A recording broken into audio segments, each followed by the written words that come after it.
Chapter 7. Hey diddle diddle, cruel broke the cat's fiddle. The cow was bumped off by his goons. But still to this day, no one can say why the dish ran away with the spoon. Though the cheese proved to be as uncooperative as he was high in cholesterol, there was still no shortage of others who were perfectly willing to provide Elsbeth with examples of why a trip to the castle would be ill-advised. Standing in the middle of the encampment, she listened as patiently as she could, while little Jack Horner spoke in a quavering voice of the violent encounter with Cruel's henchmen, the horror of the event still as much alive in his eyes as was the pain in his badly disfigured thumbs. It was difficult to tell which the boy found more difficult to bear, the brutal mangling of his opposable digits or the loss of that delicious Christmas pie that had to be quite literally torn from his hands. You got your thumbs broken over a stupid pie? Asked Elsbeth, folding her arms across her chest. Why didn't you just give it to them? It was plum, said Jack, as if that should be all the explanation necessary. He gazed at the empty space before him with such longing that one might think the very pie in question was hovering in the air, just out of reach of his damaged hands. Have you ever had freshly baked plum pie? I'm much more of a cake person, Elsbeth responded. I don't really like fruit or vegetables, especially vegetables, though I am quite fond of candy corn. All that talk of fruits, vegetables, and striped triangular candy was beginning to draw a hungry crowd. If only we had fresh vegetables, said the old woman who lived in a shoe. I would certainly see to it that my children did not turn their noses up at them. Elsbeth glared at the old woman. I think you're the last person who should be bragging about parenting skills, she snapped. What do you mean by that? Asked the old woman, who took great pride in the fact that she managed to raise an entire brood of well-mannered children, whose only noticeable fault was that they all smelled vaguely of leather. What I mean is, didn't you whip your children soundly and send them to bed? Which I do believe is against the law in most states. The old woman's mouth dropped and her face registered a look of absolute horror. What? She gasped. And just where did you hear such an awful thing? She's from the Deadlands, Dumpty explained.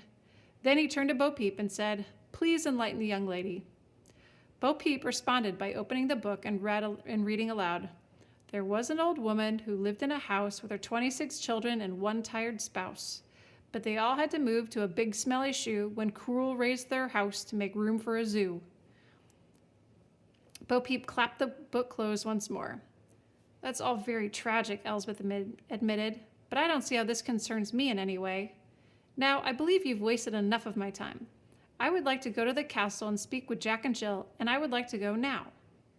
It was then that Dumpty realized there was no reasoning with the child, and having officially given up on his efforts to discourage her, he agreed to escort her as far as the edge of the forest.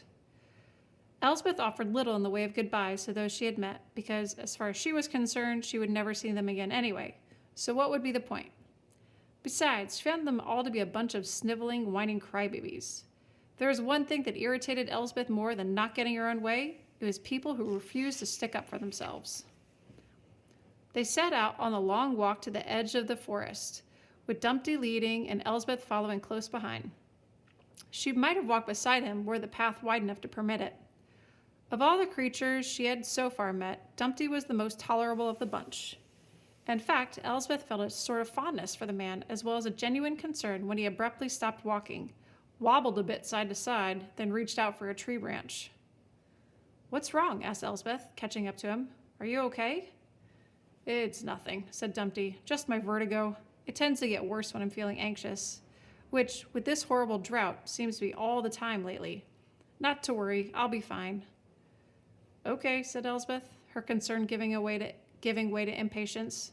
So we could keep moving then? Dumpty took just a moment more before continuing on.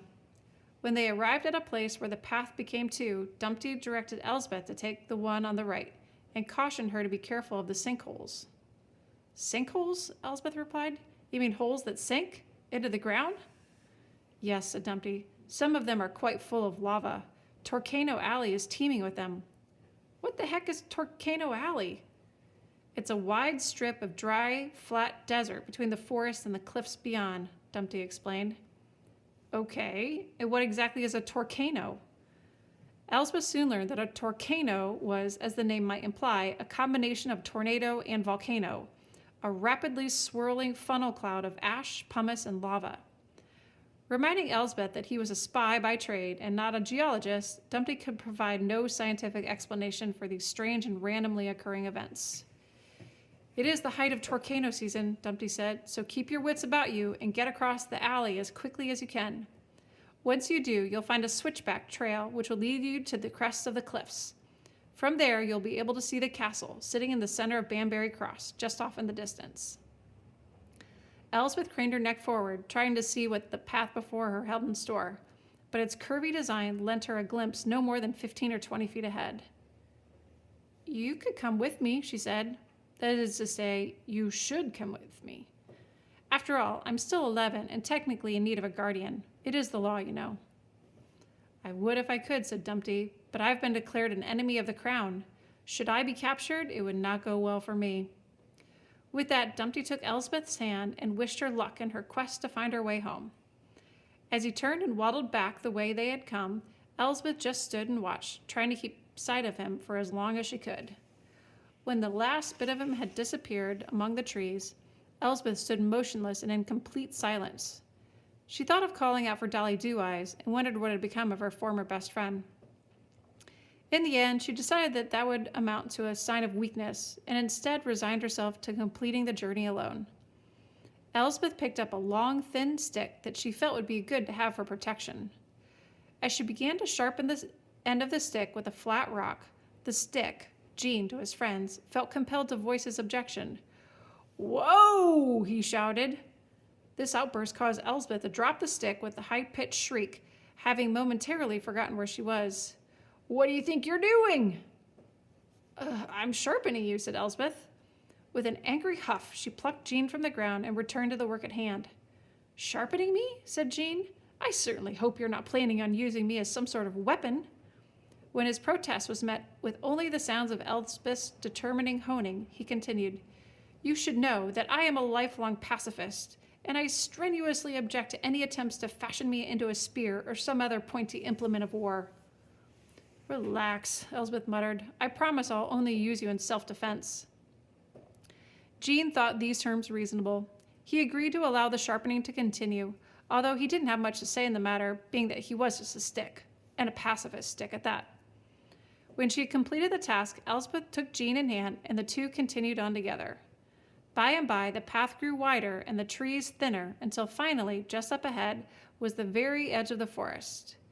Standing at the border between forest and desert were 3 hand-painted signs, spaced about 6 feet apart, reading in order from left to right, "Keep out," "Do not enter," and "Don't even think about it." Elsbeth, a self-taught expert on the art of disobeying rules, chose to disregard the signs. But as she made a move to sidestep them, the sign on the left shouted, "Hey, can't you read? I said, keep out." Elsbeth leapt back, but her fear and surprise quickly turned to anger. "Of course I can read," Elsbeth shouted, while thrusting Jean the pacifist stick in the direction of the sign. "Better than you can, I'll bet. Besides, I couldn't care less what you say. You're just a boring old sign." "Boring?" said Keep Out, while Do Not Enter and Don't Even Think About It snickered at his expense. "Quiet," he said to them. "This isn't funny." Then Keep Out hopped, pole and all, several feet over until he stood directly in front of Elsbeth, blocking her path. "You obviously have no idea to whom you are speaking," the sign sputtered. "My father just happens to be—" "Wait, let me guess," said Elsbeth. "Slippery when wet? Duck crossing? Employees must wash hands before returning to work." While her outburst absolutely enraged Keep Out, it had the other 2 signs doubled over with laughter. "Duck crossing," said Do Not Enter. Now that was a good one. Keep Out hopped angrily back toward his fellow signs. "Go ahead, laugh it up, but just so you know, I'm putting you both on report." "For what?" Don't Even Think About It scoffed. Without warning, Keep Out lunged forward and sign-butted, Don't Even Think About It, striking with sufficient force as to knock the rival sign right off its stick, sending it clanging to the hard dirt. "For leaving your post," sneered Keep Out. "Now, does anyone else want a piece of this action?" He made a move toward Do Not Enter, who was no longer laughing. The smaller sign backed away quickly. "Easy now," he said. "I don't want any trouble." Satisfied that he had reestablished himself as the alpha sign, Keep Out turned his attention back to Elsbeth, whom he soon discovered had seized upon the infighting as an opportunity to slip away unnoticed. All that remained of the girl was a sign of her own making, scratched in the dirt with her stick. It read, "No signs allowed." "You think you're funny, do you?" shouted Keep Out. "You'll be sorry you disobeyed me." Elsbeth heard the warning twice as it echoed off the steep reddish cliffs rising up at the far end of Torcano Alley. When the words quickly faded into silence, Elsbeth found her mind muddled with a new set of questions.